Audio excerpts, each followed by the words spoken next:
একদিন আমায় আয়না আয়না জিজ্ঞাসা করল, তুমি কি নিজেকে চেনো? আমি চুপ হয়ে গেলাম, কথা বলতে পারলাম না।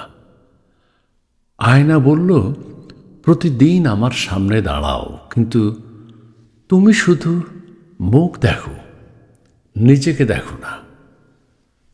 আমি বললাম, আমি তো নিজেকে দেখি প্রতিদিন। আয়না হেসে বলল, না, তুমি দেখো বাইরের চেহারা, কিন্তু ভেতরের মানুষটাকে চেনো না। তুমি জানো কি তুমি আসলে কেমন? তোমার স্বপ্ন কি? তোমার ভয় কি? তুমি কি নিজের মতো বাঁচছ, নাকি অন্যের মতো হওয়ার চেষ্টা করছো? আমি আর কোনো উত্তর দিতে পারলাম না।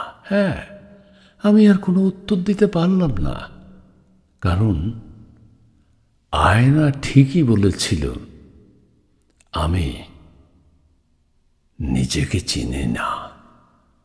আয়না ঠিকই বলেছিল, আমি নিজেকে চিনি না, চিনি না, নিজেকে চিনি না। ধন্যবাদ।